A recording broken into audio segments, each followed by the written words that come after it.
Hello, dear chess lovers. Today, I'm so excited again to host Benjamin Balas. He's a professor from North Dakota University in psychology. We've been knowing each other for a long time, and it's a great pleasure to host him today. He'll be describing blunder check processes, our visual system, and how its limitations are affecting our chess decisions.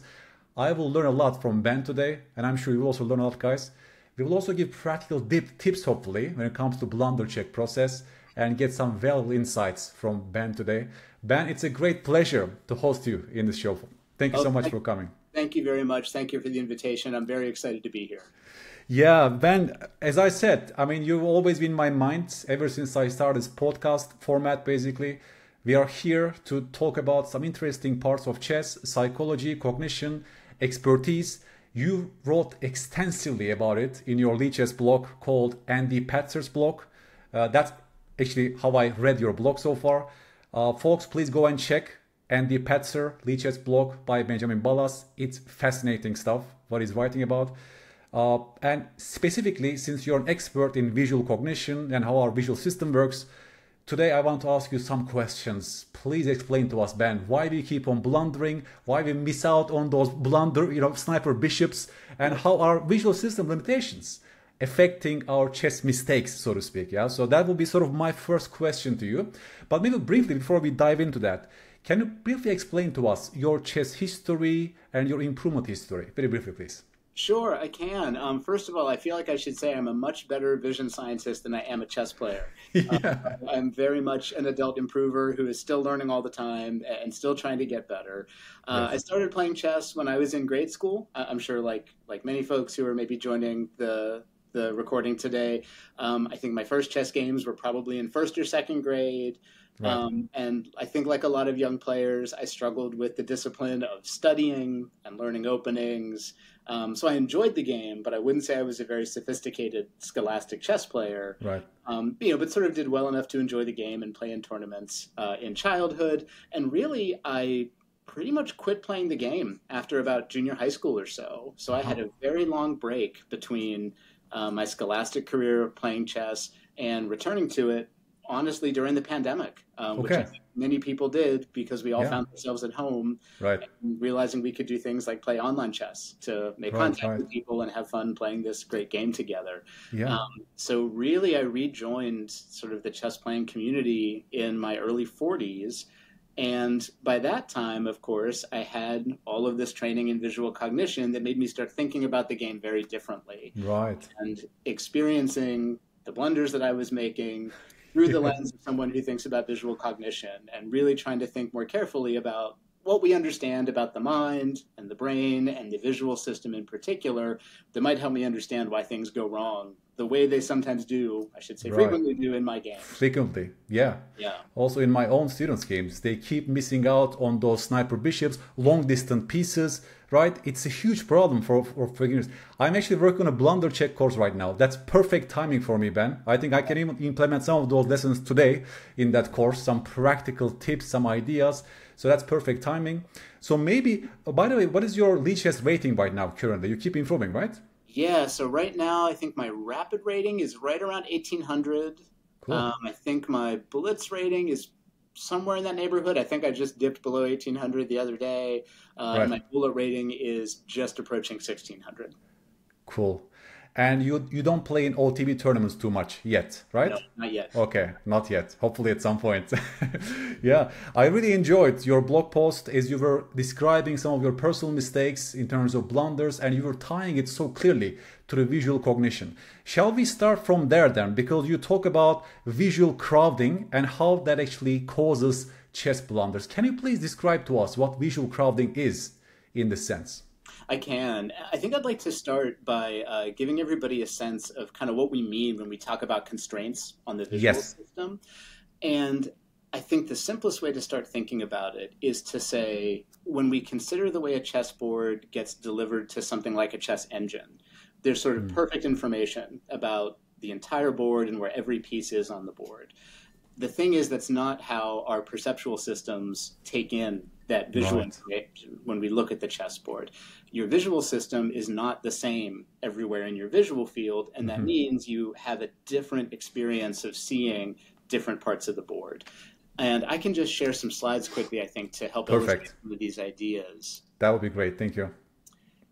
But this idea that the visual system is not uniform has really important consequences for the way we play the game based on what we see. Mm-hmm. And so I'd like to start, this is, I think, a really beautiful image from a very distinguished vision scientist named Dr. Stuart Anstis that he created to sort of show off the difference between the quality of your vision right where you're looking, we would say at fixation, versus the quality of your vision everywhere else in your periphery, sort of the edges of your visual system. Right. So if you look at the left of this sort of nice image of San Diego, it's in nice, crisp resolution everywhere you go, but this is not what your visual system sort of gets based on the way your eye and your visual brain are put together. Instead, you get something much more like this image on the right, where I'm hoping folks can see that the very center of that image is still quite clear. Yeah. But the further we move out towards the edges of the picture, the blurrier and the blurrier that it gets. Right. Now, my guess is this is probably not so much of a surprise to many listeners. I think most folks have a sense that your peripheral vision is not as high quality in many ways as your vision right where you're looking. But this is only one piece of the problem.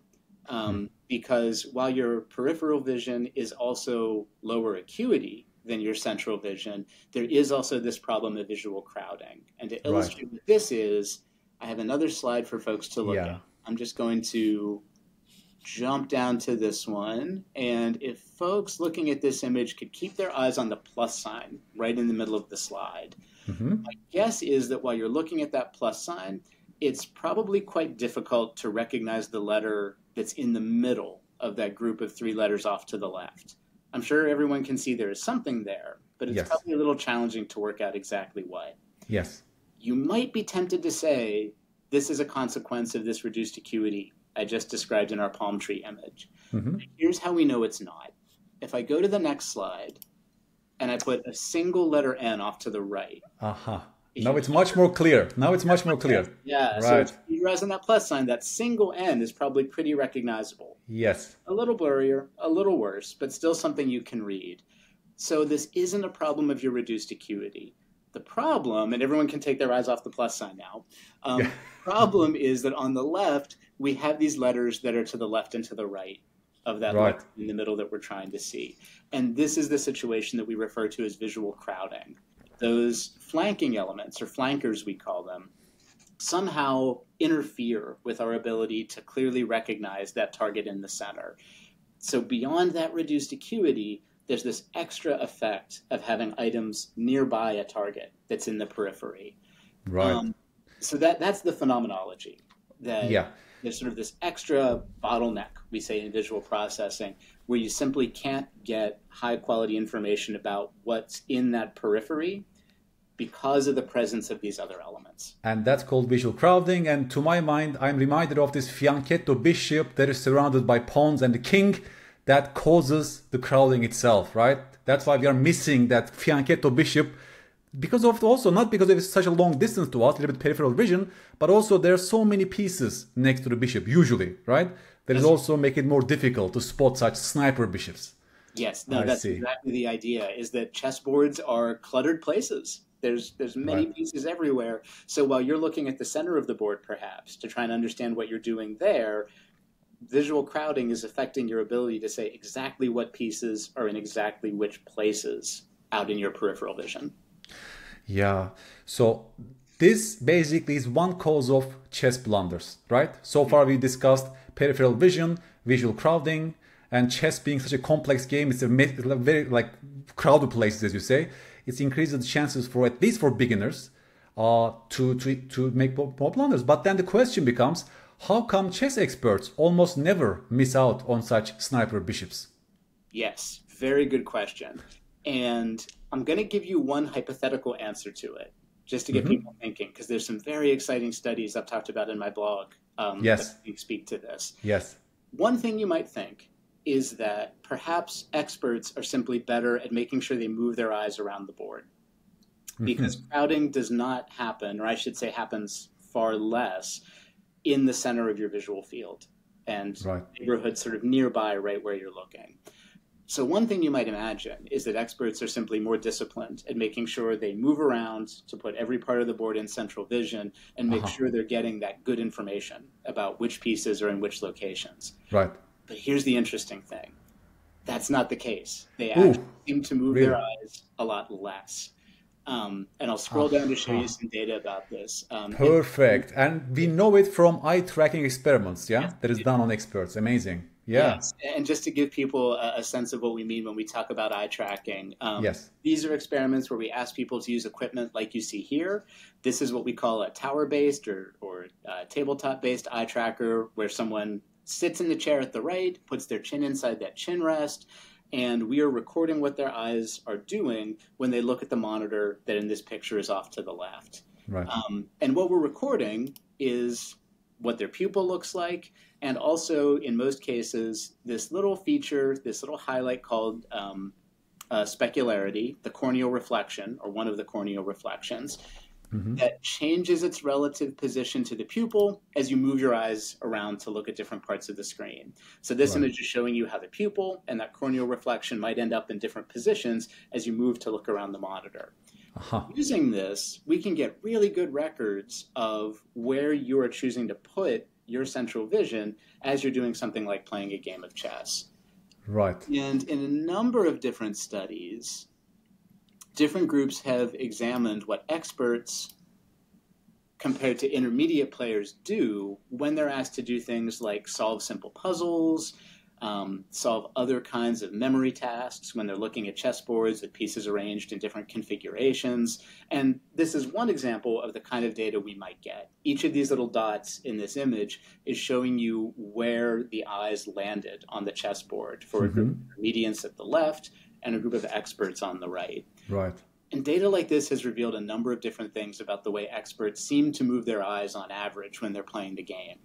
One thing that seems to be true is that experts spend more time looking at empty spaces on the board. Yes. Yes. Than intermediates do, which I think is fascinating. Fascinating. Yeah. Yeah. Instead of looking at critical pieces, experts often seem to be looking at critical squares. Right.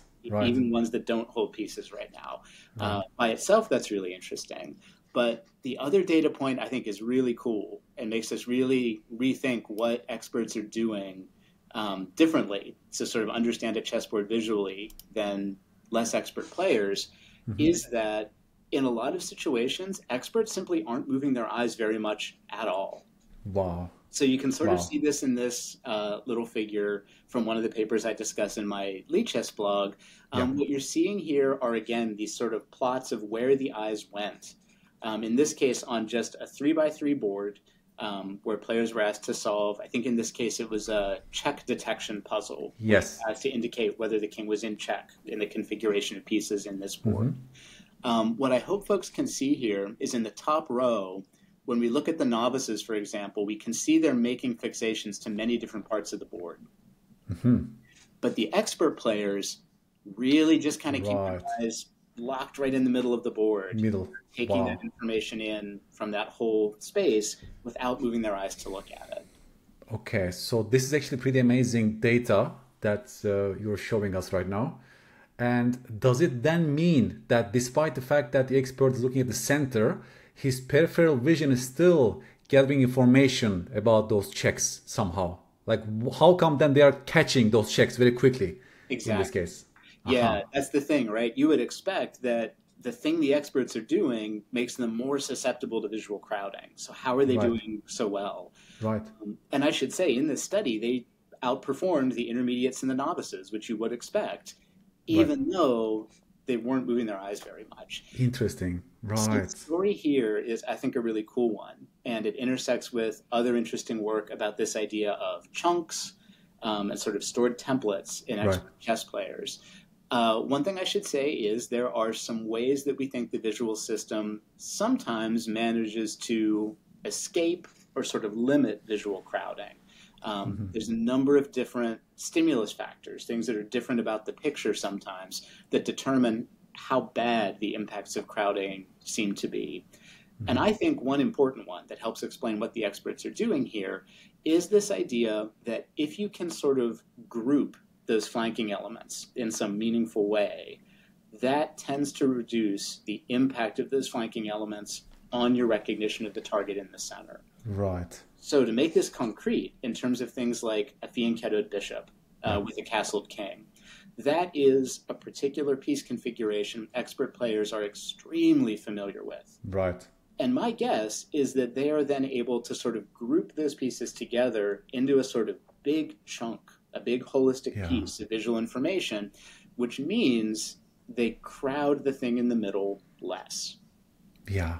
Yeah. This is my guess. Yeah. And so I think the accumulated experience, all that study, all that time looking at different positions has given experts sort of this library of ways to group the pieces based on things that have happened to them so frequently during play, which saves them a little bit from those negative impacts of crowding. Yeah. This is also, by the way, my guess before I contacted you. This was also my guess that this must be about those patterns and chunks that they store in their memory that actually affects their vision in some sense, that they're collecting as a group, basically, those familiar structures, right? It has to be a familiar structure. And if things change, if things become random, then they also might fail, right, with this process, actually. That's right. And that's a very classic comparison in many studies, is to see what experts do when they're presented with real positions from games compared to some scrambled configuration where the pieces are just randomly scattered on the board. Yeah. Isn't that famous study by Simons, the memory study, right? In the 70s. That's right. Yeah? Yeah. So when the board position is meaningful, experts are much better at remembering the board situation, and they are very, very accurate in remembering and actually setting up the pieces very, very accurately. But if the position is random, then they are quite, they're actually quite damaged in terms of their memories. Yeah. So that was one of those conclusions, that experts have these chunks, or does it also call schemas sometimes in cognitive science? Yeah. Right. Different names for that, right? Like different schemas, certain configurations of pieces that they store in their long-term memories. That actually is the biggest effect for this. Also, how come they are so good in blitz chess, bullet chess? Like that's a part of the story, obviously. Yeah, those chunks and patterns. But this is fascinating. Okay, but in terms of practical advice for beginners who have not yet stored all these beautiful chess chunks, would you then tell them very practically to remind themselves of looking at the entire board one last time and using their eye muscles a little bit more, to stop the blunders? What do you say? Absolutely, yes. And so when we talk about these blunder check lists, to look for checks and captures and threats, I would absolutely say that is a key recommendation. Make sure you're moving your eyes. It's something I haven't seen a whole lot. I'm curious if there's any coaches that sort of recommend even almost a fixed pattern for moving around the board to make sure you just look in every corner. Right. Make sure you understand what's there. Yeah. Be my first suggestion, because the more you put your central vision in each little region of the board, the more likely it is you're getting accurate measurements of just what pieces are in what locations. That's actually a beautiful advice. See, guys, Professor in Vision Science is telling us that we should be very vigilantly or consciously looking at the entire board, all these critical corners, before making our moves. And then we can spot those fianchetto bishops a little bit easier in our games this way.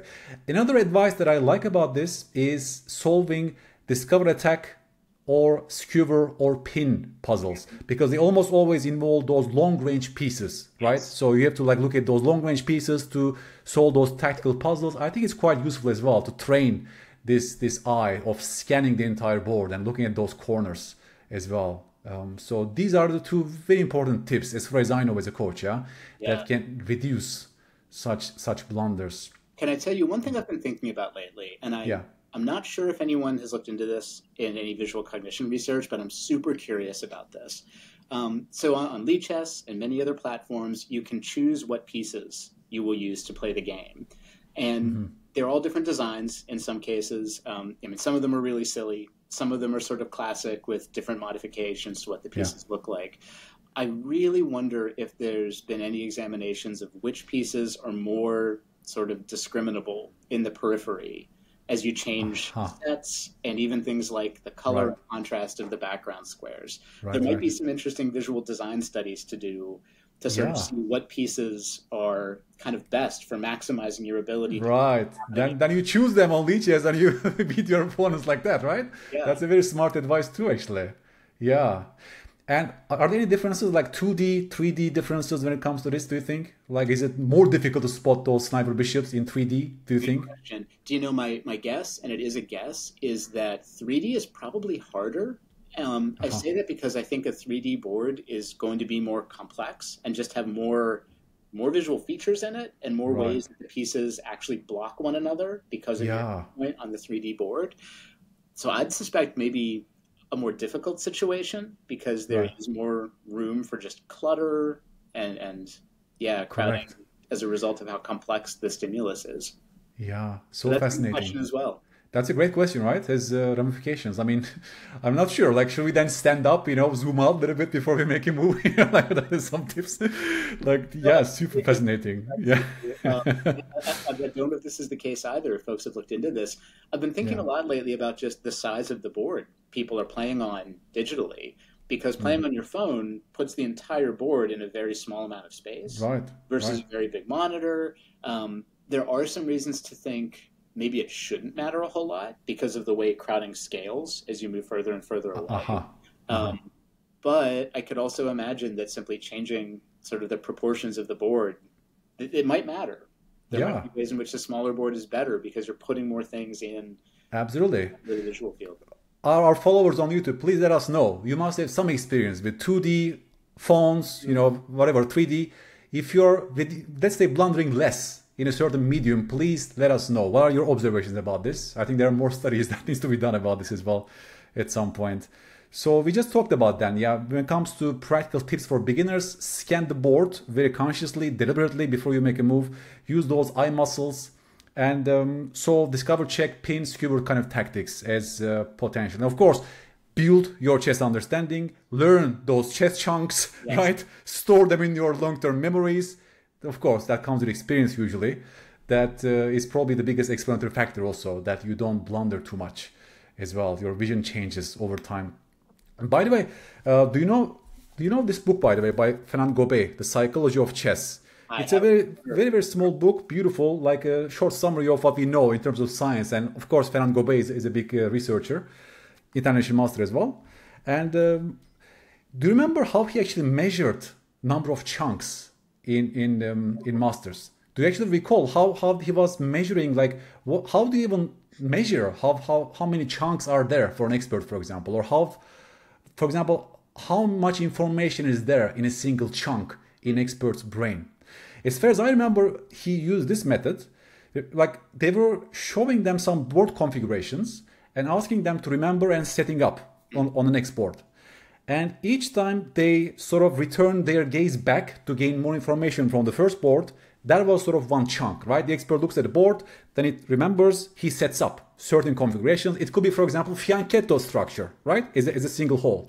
And after he sets the fianchetto structure, he returns back again and he gets more information from the board, and then he goes back and sets it up again from the memory, actually.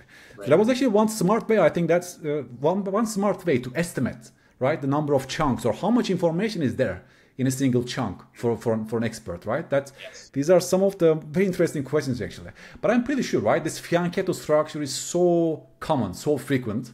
I'm not surprised that an expert player, even like intermediate players, can easily encode the entire thing as a single chunk, right? The king on g1, rook on f1, and those pawns, f2, g3, h2, and a bishop on g2, for example. That is a single unit of a single chunk.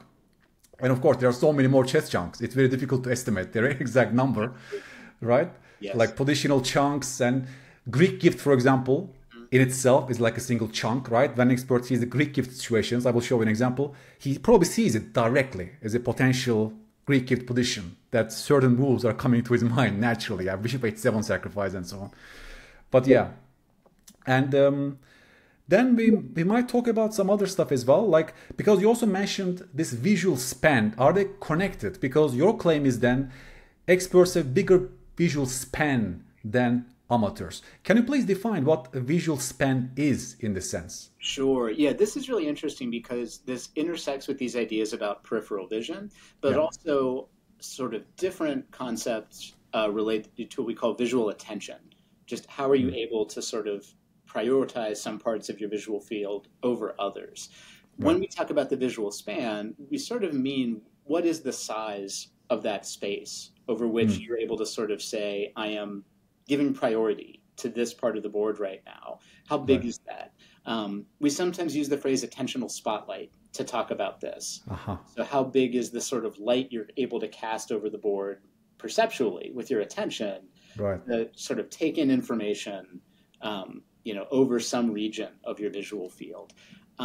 This one, I love these studies because some of what they were able to do, they were able to assess the size of this spotlight without making people solve a chess problem. So I feel like it's really interesting in that it's a perceptual task using a chess board that's not involving actual problem solving. With regard to chess. So it's a neat way of isolating these perceptual components. I can show folks quickly again another slide. Yeah, please. See what these kinds of tasks can be like. Yeah. But I think these are so much fun. These are related to a phenomenon in chess called change detection. And sometimes we talk about change blindness. Change blindness, yes. I will invite Christopher Chabry at some point to this podcast. And he also did so much about this, right? The invisible gorilla and the entire effects. Exactly. Fascinating. Yeah. And the sort of starting point, I think, for listeners is the observation that in many cases, it's very hard to detect even sometimes very big changes in a complicated scene if those changes are not happening right where we're looking. As visual cognition folks, we sometimes say what's happening is your visual system is measuring some sort of gist, we might say, or getting a summary of what's in the image, but that summary isn't rich enough to capture every little detail. So a change that happens is sometimes very difficult to detect because the summary we're making each time the image changes is simply not different enough to tell us that this small detail has changed between one image and the next. What's interesting about this idea of visual span in chess is asking players of different strength to solve problems like this, where they're supposed to detect a small visual change on the board in a way that lets us measure how big the region is on the board that they're able to pay attention to. Right. So here's how these tasks sometimes work. We would present players with a board layout. And if I remember correctly in this study, the researchers used real board configurations and random configurations again. So in the top row, you can see positions that arose from an actual game. In the bottom row, you can see positions where we're just shuffling the pieces again to be in some kind of position that doesn't necessarily match what would happen during play. Yeah.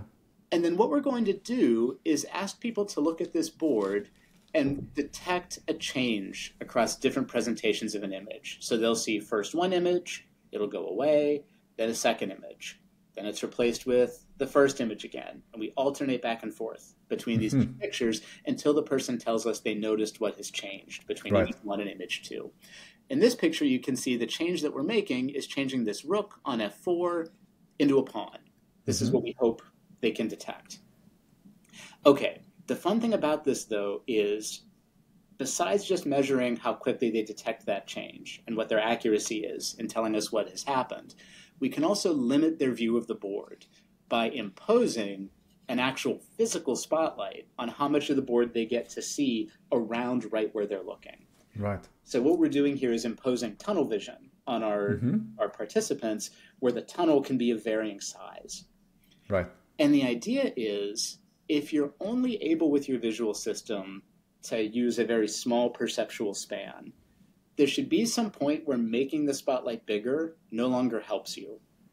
Because even though we have made the spotlight big and allowed you to see more, you are only processing some small region around where you're looking.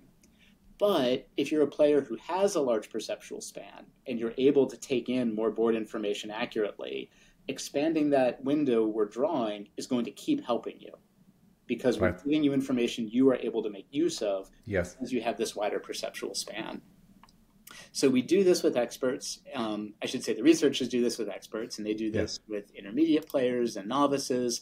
And what I'd like folks to look at here is the image on the right, because this is our measurement of how big that visual span is in players of different strength for random configurations of pieces in the white bars and real game configurations in the hatched bars.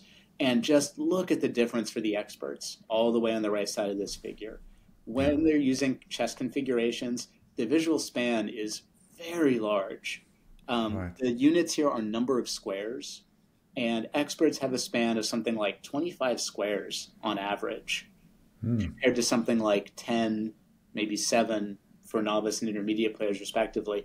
I mean, that's almost 2.5 times more area. Huge difference. Yeah. Huge difference that they're able to take in well enough to detect these changes, but only with real game configurations. Right. Once you make this about random configurations, they look Wow. like novices and they look like an intermediate player. Wow. Yeah. Amazing finding. And this again connects to this chunking theory, right? Exactly. All these chunks in their brains. Yeah. So I love this because I think this is such a cool way, using this task to kind of separate a perceptual factor from the problem-solving part of chess. All you have to do here is say, that rook turned into a pawn. You're not calculating anything. You're not trying to assess a threat. You're just detecting this thing. But it still leads to this profound difference for players as a function of strength. This is amazing. Guys, that's why you need to all follow Professor Benjamin Balas on Lichess. He's constantly writing about these studies and he's breaking it down for us mortals in using beautiful language and explanations and so on, connecting it to chess as well. I mean, that's what I love about your blog, by the way, Ben. I mean, this is just incredibly precious for our community. And also as coaches, students, I mean, we can learn tremendously from such information. Well, thank you. I really appreciate that. It's just amazing. By the way, those studies are done recently or have been around for some time already? That's a good question. So in my reading for the blog, some of these studies are, maybe 20 years old. Yeah. So it's a wide span. If folks go look, I always have my references at the bottom of the blog post so you can see.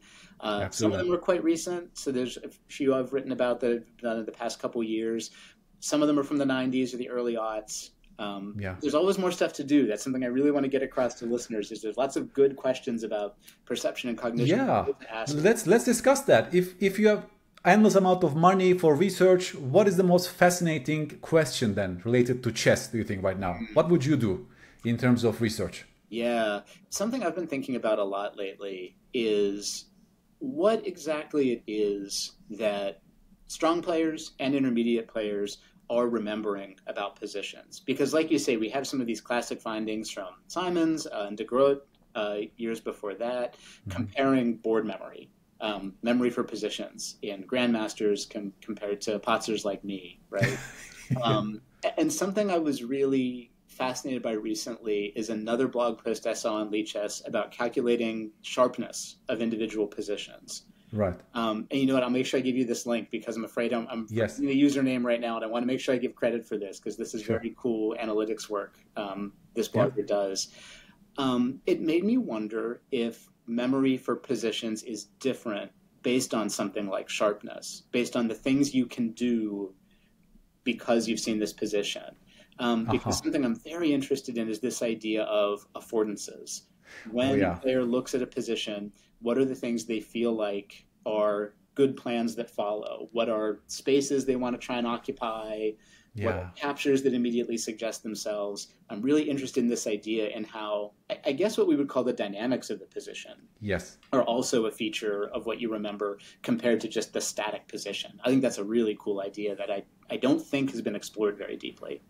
It's amazing. I think it's also called productions, right? Fernand Gobet calls them productions, affordances. It's basically actions that are triggered from certain patterns on a chessboard, right? Like I'm seeing a d5 outpost, that's a static nature of the position, and then I think about placing a knight on that outpost, let's say versus a bishop. Then I start to maneuver my knight potentially to that square to reach my dream state, for example, or some other state, maybe a Greek gift. I might sacrifice my bishop given this pattern. Those action possibilities that are triggered by certain configurations and chunks is super fascinating, actually. And whether you remember that more. That's what I think about a lot. Another topic I'm reading a lot about these days is visual imagery and calculation. This is a big topic. And listeners might be aware there's a lot of recent, I would say, awareness and research interest in this condition called aphantasia. So I have so many students in that condition, by the way. So many of them asked me for today to ask you specifically about that as well. That's great. I'm very interested to hear that. So if folks have not heard the term, this refers to a condition where people report having essentially no internal picture when they are trying to visualize something. Right. So my experience of trying to sort of imagine a position and calculate, to me, feels pictorial. I feel like there is something I'm sort of imagining, seeing, thinking about how that will look as I make different moves. It's a hazy picture, right? This is something I want to get better at, but I feel like there's a picture. Some individuals report absolutely no picture, nothing like this.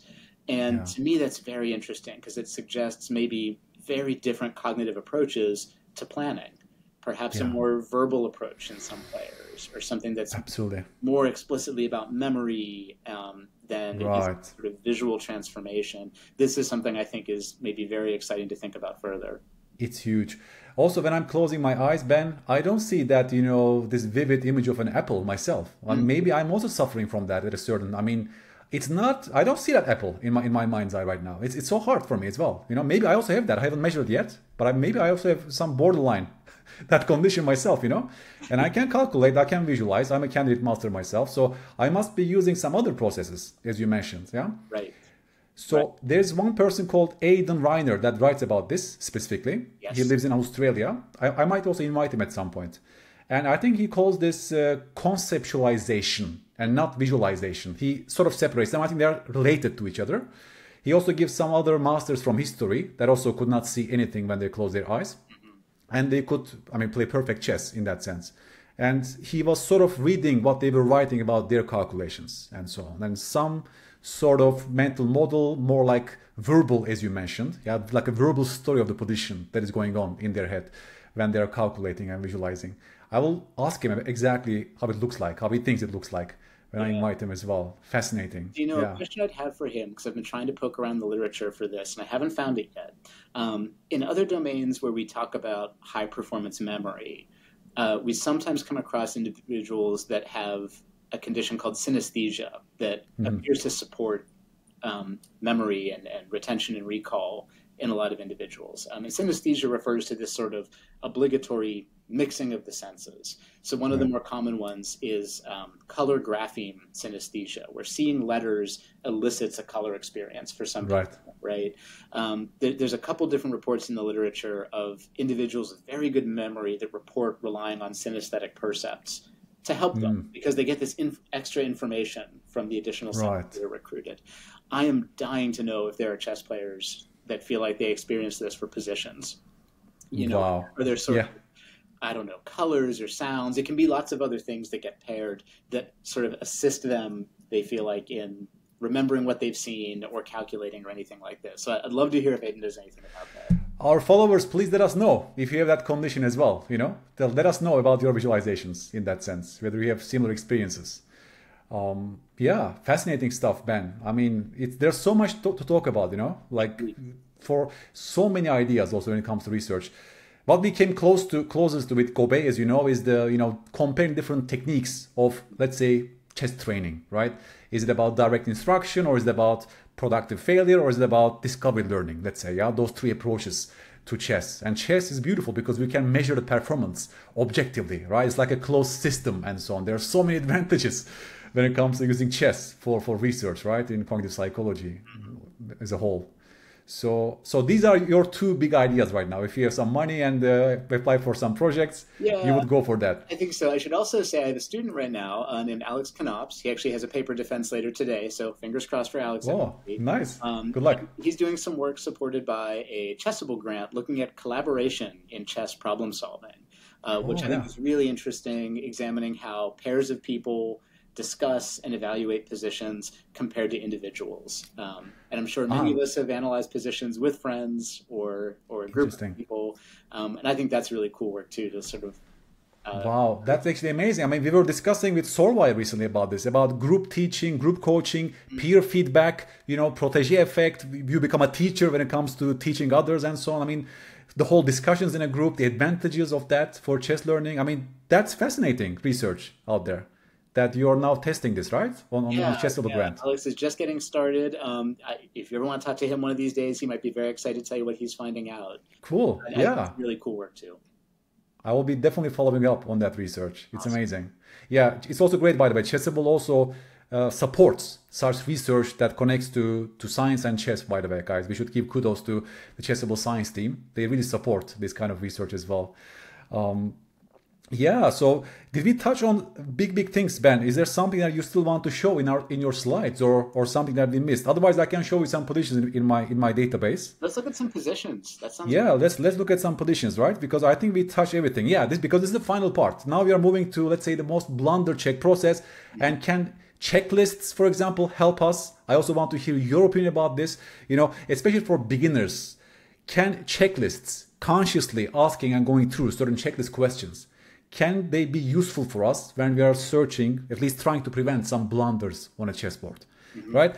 Let's discuss that when I'm showing you some positions then. I will just share my screen very, very quickly. I feel like I have to emphasize the Potzer part of ND Potzer here, okay? So... yeah, the Patzer part is coming now. The professor is gone. The Patzer part is coming. Yes, screen sharing. Let's go for chess.com. Yes. Can you see my screen right now? Yes. Yeah. Yes, perfect. So that's actually a game by Reshevsky. I will soon publish a video on 10 biggest chess blunders done by grandmasters in history. And this is a Reshevsky game with white pieces. So white to play? That's a question for everybody, guys. Also, Ben, just tell me a couple of good candidate moves for white. How would you play with white in this position? Okay, right. So I'm having a couple different thoughts as I look at this. One of the first things that jumps out to me is the check on h8 with the rook to run the king out. So that's something that immediately just kind of appeals to me a little bit. But I'm also looking at h4 as a way to preemptively stop the king from making it out to g5. Right. The question is anything terrible going to happen from me taking that preparatory move with h4? So that's what I'm worried about here. So what does black have to trouble my king or my other pieces while I'm trying to do this? So this is where I'm trying to run through my checklist and think about possible checks, captures that I've ignored, anything like that, because I love the idea of h4 and then g5, but it's all or not if it gets interrupted. Right. So I don't see awful checks at the moment. What else?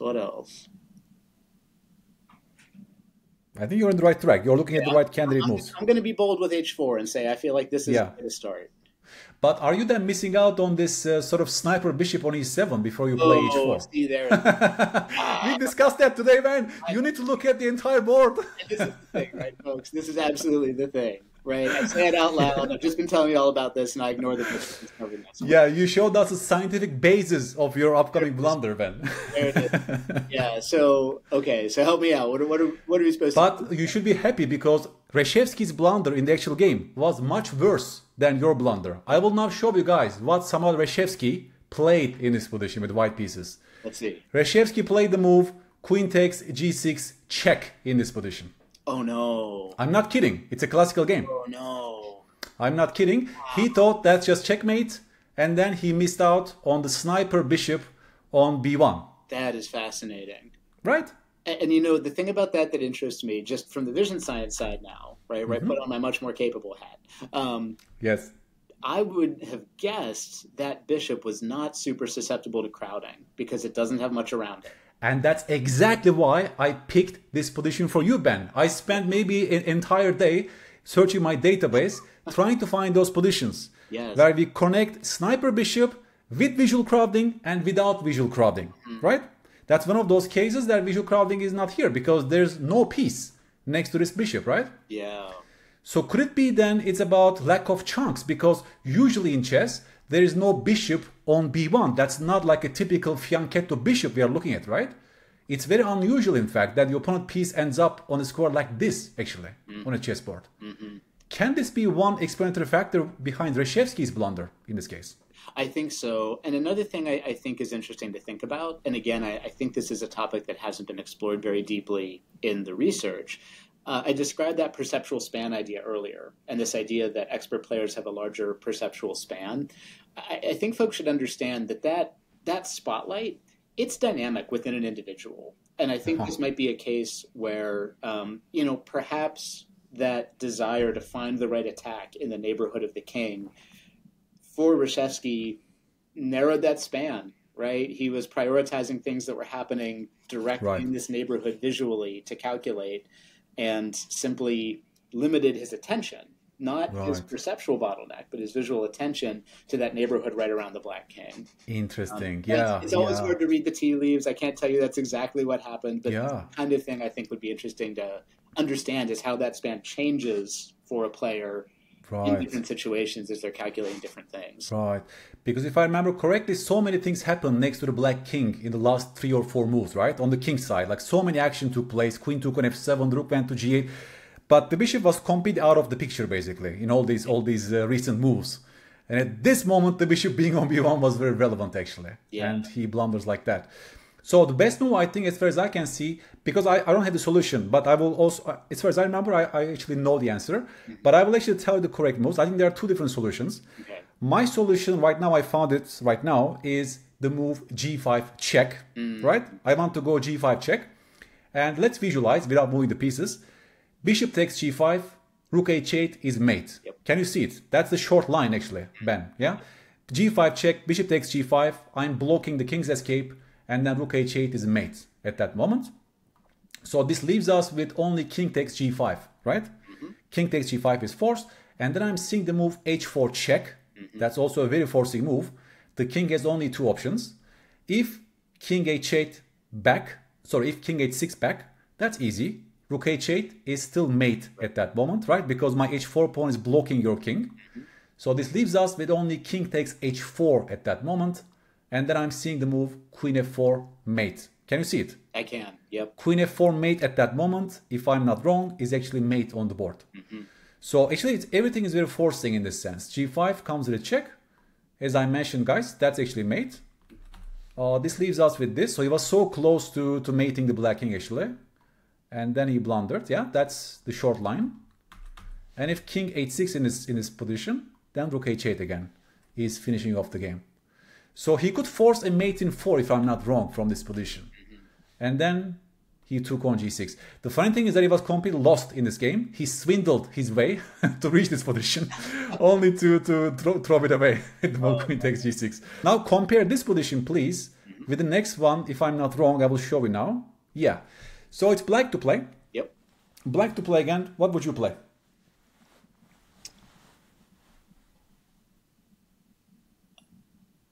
Okay, I like bishop d5 because I think it's true that that's forcing rook to g2 to block. Yes. And then I think I have one of my rooks to the back rank to administer mate. That's my guess. Beautiful. Very short 3-ply calculation. Bishop d5 check forces rook g2. And both of these moves are mate right now, actually. Yeah? We can just force mate in different ways. Yeah, for example, rook e1, it's mate. Okay, so it's great that you noticed the sniper bishop and the visual crowding around here, and you didn't play the move rook takes h2, Ben, right? This was my real test for you in this case, that you actually spotted the bishop on b8. In ambush, so to speak. Would you call this sort of a visual crowding then in this case? Absolutely, I would. Yeah. Right? And something I think is interesting here, and again, it's sometimes hard to introspect about all the processes that are happening over the board. But I thought what was interesting about this position is I felt like there were almost 2 competing chunks for me. Because this configuration with the rooks paired on the 7th rank, that's something that I've seen in many games. When I see it, I'm excited. I think about this idea of hounding the king. But I also saw this king trapped by a diagonal, right? With the rook and the pawn on the dark squares. And that's something I've also seen in puzzles and in games. But again, when I see that configuration, I immediately start thinking about these... The diagonal options.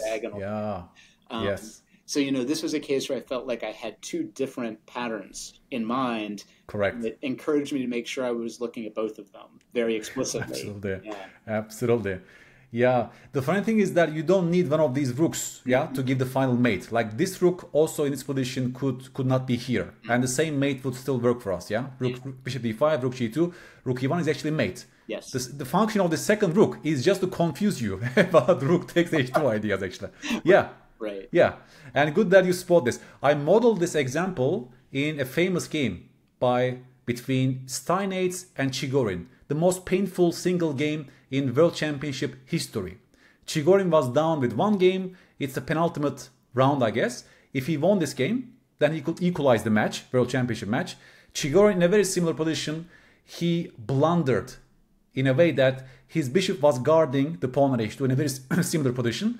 He moved the bishop away from this diagonal, somewhere like this, and he allowed rook h2 followed by, let's say, rook g2 mate. Yeah, in a very similar position. He didn't see the bishop moving from this diagonal was allowing those two rooks, actually, giving mate to his king. Yeah. So I modeled this example also thinking about our meeting today in a way that make it interesting, yeah, to spot these things. Beautiful. Beautiful, yeah. And is there something else that I wanted to show you? Yeah, checklist again. Let's talk about checklist questions. Sure. So that's a student game. Black was thinking about making a move of e5. Looks reasonable, right? We are chipping away white central pawn on d4. Let's say we want to activate our rook and so on and so on. We can argue for beautiful things behind the move e5. But when it comes to the blunder checking process specifically, when it comes to blunder checking the process of this move, at least in my book, there is one checklist question that you should be asking yourself. And that's the letter A. That's the alignment I'm talking about, Ben. Right? As a result of my next move, am I giving new alignment possibilities? Or, for example, have I looked at important alignments on the board before I make my next move? Right. Because if you think about that, alignments are crucial when it comes to chess tactics, right? Diagonal alignments, vertical alignments, horizontal alignments between important pieces are usually the backbone of tactics, together with loose pieces. I will come back to it, yeah? Loose pieces and alignments. I think they are very, very crucial. So at least I'm considering in my course to come up with an acronym that is called CLEFT. Checks, loose pieces, alignments, forks, and trappable pieces. Those are the 5, let's say, big backbone of this acronym called CLEFT. And my goal is at least explicitly to tell people to go through this CLEFT checklist before they make a move. I want to hear your opinion about this. Do you think that's too taxing for working memory? Do you think that confuses people?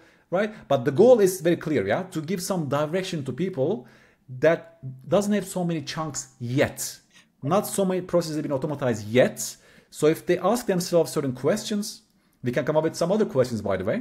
For example, what am I unprotecting as a result of my next move? That's also a good question. We discussed it with Dan Bock recently in this podcast episode. That's one of his checklist questions. And what he told me is checklists should be personalized. You see what you don't do automatically and you turn them into a checklist, right? Because it means that your brain doesn't do it automatically. You need some sort of an external device to remind you of certain important questions. Right. And the second question is, can they attack my piece on its new square, right? In terms of blunder check, a piece is moving somewhere. The question can become, can they actually hit that piece and maybe just take it on the next turn, right? On that new square, for example. Yeah. So e5, what do you think? Ben, now I'm testing your blunder checking skills. Do you think that's a good move or a blunder? Let me tell you what I'm worried about after e5. I was immediately worried about that rook-queen alignment that you mentioned on the d file, because for me, the first thing I'm thinking about is if I move e5, they have d takes e5, potentially. And the thing I worry about there is my bishop is under attack by the pawn, so I would like to do something about that. If I move my bishop in any direction, they have a bishop check on h7 that is now a discovered attack on the queen. So there's this very quick clearing of the d file that can leave that queen vulnerable. So I would say e5 does not look so great for black because of that. Yes, that's exactly what the student played. He played the move e5 and the game is already over. The problem is d takes e5 creates a pawn fork, which means you have to react to this move as black, right? To keep the piece, you have to take the pawn. But then you just cleared the d file. Yeah. And you're allowing a devastating discover check. Bishop takes h7, followed by rook takes d8, right? Yeah. This becomes easy to understand right now.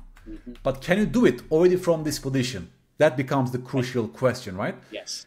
So how do we get better in reducing such blunders in chess? It also connects to the board vision, of course, right? Because the entire board is actually playing a role here. Absolutely. Right? Absolutely. I really like this idea of a personalized checklist because I should say at the outset, I do think checklists are important practical tools in a lot of decision-making settings. There's a really cool medical literature about this, by the way. Doctors and other care providers using explicit checklists to assess patients rather than just sort of relying on a feeling, right, or an impression of what they sort of look like. So I think checklists are really good. And I do like the idea of personalization because we all are hopefully beginning to build up these patterns. Right. But we're not all doing it in the same order. Correct. Right? No one builds their chess library the same way as somebody else. So there will be things, I imagine, that are patterns you will recognize quickly, you will be ready for, and ones you won't. And acknowledging that and building a checklist to focus on the things you are still building up, I think that sounds really smart. Yeah, it's interesting because like this is a configuration that I think I was able to think through just because I read a quote recently, and you probably know who said this. I forget who this is now, unfortunately. But I read this quote about putting your rook opposite your opponent's queen as a decent heuristic because it's often just not a bad idea because it will lead to these kinds of discoveries, right? Definitely, So it's something in my games I've been doing a little more often. When there's the opportunity, I've sort of relied on this intuition that, you know what, let's put the rook opposite their queen. That may be leading to tactics later on. But that means that's part of my library, right? That's part of the things I'm giving attentional priority to, and that's even true for another player. Definitely. So when my student made this mistake, we went through it together, we talked about it together, and then he actually understood, right, the importance of such alignments. It looks completely ridiculous. I mean, there are so many pieces, in between the rook and the queen. It looks like it's completely irrelevant, but it becomes so relevant after the move e5, right? It's right over there, actually. It becomes so relevant after a single move. So this was the basic realization that, those alignments, although they look kind of irrelevant, they're actually very relevant when it comes to backing some tactics or pawn breaks or preventing of those pawn breaks, right? Yes. This rook is actually prophylactically stopping black's major pawn breaks to liberate their position, right? Just because of the alignment with the queen. And people slowly get better at these processes as well. And in this case, I show this to you because you see, if you only follow Dan Bock's checklist questions, what am I unprotecting as a result of this move? It's not so clear whether that's helping us, right? This pawn was controlling here, okay, no longer. But that's not the big major problem for us, right? Or the other question, can they attack my piece on its new square, right? That's his second question in his checklist. No, I mean, that's not about whether they can take the pawn on e5. And in some sense, yes, they are taking the pawn e5. But the basic problem is this, that you need to see, right? That's why I thought this separate checklist question of A will be more comprehensive when it comes to capturing such cases as well. But I'm still thinking about this. I haven't fully, crystallized the checklist yet. But so far, I localized those 5 big questions, actually. Well, I think you're right. It's an important consideration when a checklist is extensive enough to help. Balanced with, is it too extensive that there is, like you say, this big working memory burden? Like that's another real practical consideration for players to manage. I think everyone has to manage that differently. I totally agree because we have limited resources in working memory, right? 7, let's say, plus minus 2. And if the checklist becomes too comprehensive, then it can also lead to paralysis, right? So that's also the issue, that we always have to balance these things, guys. So one more position here in terms of blunder check process. Black plays the move c3 in this position, Ben. So the question is, should white capture the pawn on c3? If you will capture, which way is the correct way? Okay, so I'm going to talk out loud here. Capturing with the d pawn, I don't love because then the queen gets the bishop. Well, how bad is that? Because on one hand, maybe the black queen is trapped after coming down to give that check, but I don't think it is. So I don't like capturing with d. because I think we just give away a bishop and possibly more. I think we give away a rook too, actually. Nice. So I don't like this. So if we are going to capture, I think I'm going to capture with B. Do I not like that? What can you do? So you still get the return pawn capture seems fine for black at a moment's glance. I'm not tricking you. That's the correct move. Okay, that's the correct move. Yeah. Yeah, BC3. But here again, the same question. Do you capture this way or this way? I think I still... Okay, so if I capture with the knight, I think... Capture with the knight doesn't seem horrible anymore, I guess, because they return... If they take with the knight, taking with the pawn is now okay because the bishop is protected by the rook. Beautiful. I'm happy with that. Yes, very nice. Very nice, quick blunder check. In this case, we are talking about loose pieces on the board, right? This bishop was loose, and now it became a protected piece after the knight left b1, right? Absolutely crucial blunder check process. This connects to the L part in my checklist, yeah? So you need to be always vigilant about loose pieces on the board, yeah? Because tactics usually stem from a loose piece on the board. This bishop is loose on c1. Plus, we are talking about the alignment. Right now, we are combining L and A, right? The bishop and the queen are aligned on this diagonal. The bishop is a loose piece. So once you combine these two letters, you reject DC, basically, because of this. Right. It's very good that you spot this quickly. I mean, of course, we don't want to go there. And then you start analyzing, what if I take this way? And then what if I now can take it? Because yes, you also need to visualize, the rook is now guarding the bishop on c1. If you still take back with the d-pawn, the same problem occurs, right? We just lost the bishop. Right. I modeled this in a US championship game, by the way, where white, in a very similar position, he played the move d3 and lost. Black was Alexander Onishuk. He won very, very quickly. I think it was Strupinski versus Onishuk. Okay. Like move 8 or something. He plays the move d3, the grandmaster, and the bishop was captured on c1. And he resigned in that moment, actually. Incredible, yeah? Incredible slip. Wow.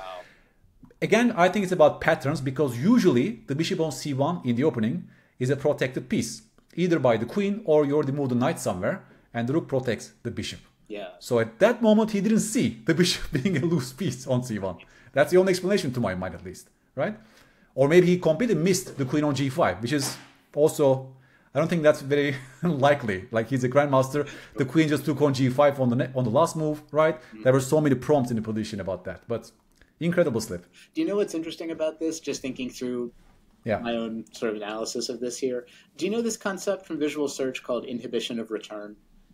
No. So the idea is if you're searching for something in a picture, you're probably scanning it and making eye movements to different parts of the image to try and find the thing you're looking for. Inhibition of return refers to this tendency to not revisit places you have already been. Right. And the idea is that this is good. This sort of helps your search in some image be more efficient because you don't retrace your steps to places you've already looked. Do you know, I feel like this is the first time I've really thought this through. This is sometimes a problem I have in positions like this because having noticed the issues with the d2 pawn immediately, as soon as you pushed me, after b takes, now what do we do? I started to forget about that problem with the bishop a little bit. You know what I mean? I sort of had to fight to remember, okay, wait a second. If I move that d-pawn, the problem remains for you. Right. Yeah. Interesting. And I think I don't know if folks have considered this. Probably somebody has, but this is maybe a neat idea too, that when we're looking at a position, in a way, it is a visual search of a kind. And that may mean once we consider a part of the board, we may be a little hesitant to return to it because of processes like this. Interesting. But we need to because a game is dynamic. And we need to look back at things that were threats then because they may still be threats now. Absolutely. One thing that immediately pops up to my mind here when it comes to it, I made several videos about this as well, that people somehow, for example, I make a move and I create a big threat, let's say mate in one, and then you, instead of parrying the mate directly, you make a check, right? Let's say you go for a counterattack. You check my king escapes. And then at that moment, you forget about my first threat and you do something completely different, right? That's actually quite a common mistake. That since the last move was, let's say, a different move, you just gave a check, you forget about my very last move. You forget about my threat that I created on my previous move, so to speak. That you don't want to go there again because things are changing and so on. Yeah, fascinating, Ben. I mean, there's so many connections here, yeah, when it comes to visual search, blunder check, and so on. But I mean, these were all I want to show you today. It's just incredible discussion we are having so far, and I'm sure we will meet again, I think, at some point, Ben, because I'm just starting this podcast series. I'm pretty sure I will get great feedback from my subscribers, by the way, about today. And there's so many stuff that I still want to learn from you to get a better coach, become a better chess teacher, and so on. We can learn a lot from science when it comes to this. Well, thank you. So, this is really fun. I love thinking about these things. I love thinking about these ideas. So anytime. Yeah, it's just incredible 1 hour we spent here. And I mean, just let me know if there's any other thing that we forgot to add today. But let's wrap up. Yeah, very briefly, let's wrap up what we discussed today. So visual system has its own limitations, peripheral vision, right? All these issues. Visual crowding is a thing for us. For beginners, scanning the entire board one last time consciously always helps, right? When it comes to blunder checking skills.